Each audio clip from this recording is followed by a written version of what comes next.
Again. So this little sequence is about mobilization, like mobilizing your joints and muscles, waking everything up. I'm going to start on a roller. If you don't have a roller, that's fine, just do it on the mat. I just like the way the roller feels. And you're going to start with your palms up. And just feel how nice and wide you can be in your collarbones when you do that. And we're going to start mobilizing the head and neck. So I'm going to do a very small little nod of your chin, and then lift the head back up. So thinking about moving your skull on that very first vertebra. And up, a little down, and up. Now imagining there's an eyeball in the top of your head. I want you to think about looking down past your right heel, and then looking up over your left shoulder as far as you can. And just use the range of motion that feels comfortable to you. So it may not be so big, you can make it very small, but just have that intention of creating that arc through the space. And then set that down. Now we're going to the opposite way. So looking down past your left heel, and then up and over that right shoulder, and down, and up, and again, down, and up, and then center your head there, and just one more. Nod the chin a little and just gently press your head into your mat or your roller, and then let it relax. Nod and gently press, and let it go. And again, nod and press. Just feel those big muscles in the neck soften so you can get into the deeper ones. Back, one more, nod and press. Good, okay, so now we're moving into the shoulder blades. You're gonna reach both arms up, squeeze the blades into the roller or your mat, and then let them come apart. And gently squeeze them in and apart. Good, squeeze and apart, and squeeze. So they have this back and forth motion. Now you're going to lift up. So they also go up and down. And as the shoulder blades go up, think if you're feeling wider in your back, then narrower in your back. And out. Now we can also move them in diagonals. So think of your shoulder blades now going forwards and up, and then backwards and apart. I'm talking about the collarbones here, right? Forwards and in, backwards and away. Or moving away from the spine and towards the spine. One more. And let that relax. And now going the other way. So the shoulder blades going backwards and up, forwards and down. Backwards and up. And again, just the range of motion that feels comfortable to you. Nothing forced. All right, so let's move now to the shoulder joint, so where your arm actually is moving in the socket. You're going to take the thumb side of your right hand across to your left hip. And now take the thumb side away from your left hip. So you've got palm down on the way across, palm up on the way out. If you want an image, think about taking your sword out and brandishing it in the air. One more. And then rest that arm down, and then take the other side. So thumb side across to the opposite hip, and then away, palm down, and up. Two more, and up, and again. Good, rest that down. So now we're going to do the opposite of that, taking the little finger side, so palm is up across to the opposite shoulder, and then pushing it away. So palm is up going across, down going away, taking your gauntlet from your epaulette and throwing it down. One more, and away, and then going on to the other side, little finger side across and away, and across and away, cross, once more. Good.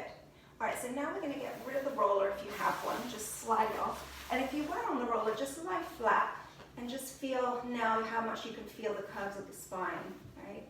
It feels really good when you come off of there. All right, bending in the knees. I'm just going to do a pelvic tilt. So you're going to exhale, make the distance between your ribs and your hips shorter, spill the martini, and inhale, set it back down. And make sure you're working in both directions. If you feel here, you should be able to feel those muscles getting shorter and then getting longer but not relaxing. Scoop it in and lengthen, so feel the stretch, shortening and lengthening. All right, so now it gets a little trickier. You're going to think of two landmarks, your hip bone and your sit bone, right? So these are the two places that we're going to move from. You're going to take the right hip bone across in the direction of your left shoulder, so you get a little bit of a twist. And then your right sit bone away from your left shoulder.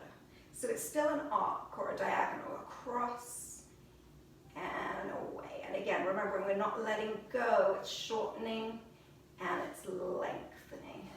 One more like that. And away. Okay? So center your hips a second and then go the other way. So your left hip bone, left sit bone. Right, left hip bone is coming up towards the right shoulder and sit bone going away from that shoulder. And don't worry if your legs are moving around a little bit, that's fine. So we're shortening that diagonal so you feel all those muscles in your belly and your back working. Good, center again. So this one's a little trickier still. So you're going to think of that, you know, at the either side of your spine at the bottom there's like a little dimple that happens. So that's one point. And then your hip socket is the other one. So where your thigh bone goes in, imagine like right in there. So you're going to press that little dimple down into the ground and slide it up towards the back of your left shoulder, right? So again, it's that arc. And then the hip socket going away from that. So the arc is this way and forward. Scoop it up and back. So you feel back muscles really working here. And center it, and then the other side, scooping up. Lots of control, and really use the floor because it will help keep it more stable. And again, last one, and away. Good. All right, so now we get into the hip joints, coming onto your side. And again, you can allow your pelvis to move around when you do this one. You're going to turn out your top leg and you're going to bring it forwards. So allow the hip to roll back and then back, but keep it turned out. So inside of your ankle is leading the way forward. Good. And then we're going to reverse that. So you're turning in, so big toe leads the way down. Then you go forward and up. Big toe down. Little toe up, big toe down. So then you feel things active in the front of the hip joint. Good, let's do that one on the other side. So leg up, a little turned out, reach it forward and down, backward and up. And don't worry about letting the hips move, that's all good in this one. Just explore the range.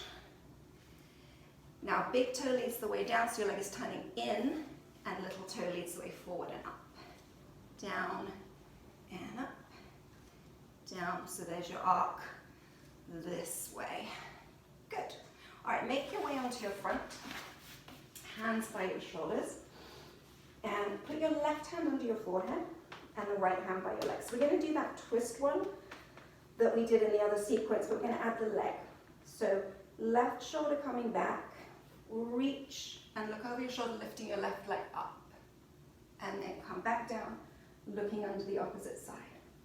So reach, you still got that kind of arc idea. Like you're spiraling around yourself. One more. So you want to be really three-dimensional. Good.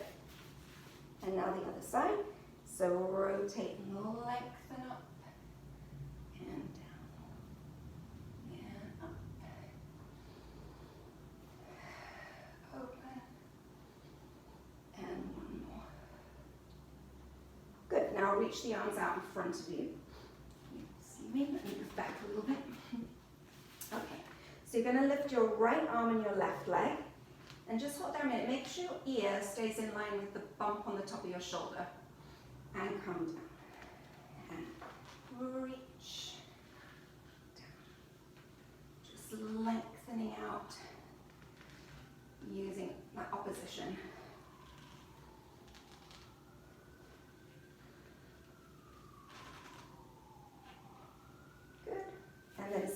from there. And then we'll take that into a kneeling version. So your goal is to keep your hips both facing the floor and not to sit to one side. You're going to take your right leg and your left arm out and slide it in. And your martini is now sitting right here. And again, it's a lot more challenging than the other one.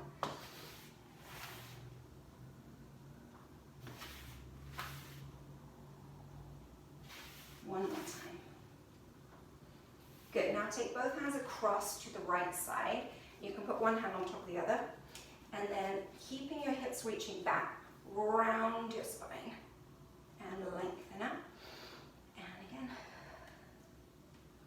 And away, one more.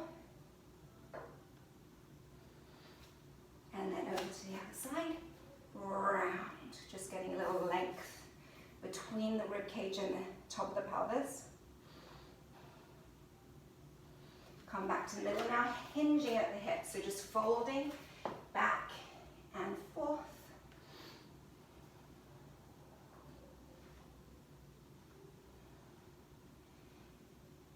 And now from there, you're going to kneel up all the way. If you're especially tight in your hip flexors, this may be enough for you. Just tuck the hips under and lengthen them back. Yeah, so you're doing that little scoop. If you want more stretch, come into a lunge. You might want to be near something you can hold on to. Tuck the back toes under, and then you're going to do a little pelvic tilt here. So I'm kind of tight there, so it's not a huge movement on me. And back, tuck under, and back. And then if you want a little extra stretch, do your tuck under, lift the arm on the leg you're stretching, bend to the side, and then rotate your chest up to the ceiling a little. And then back. Let's do that one on the other side. All right, so toes under, find your stretch, and then tuck the hips under and back. Under. One more, and hold the tuck, lift the arm up, reach to the side, and then rotate toward the ceiling with the chest. Come back.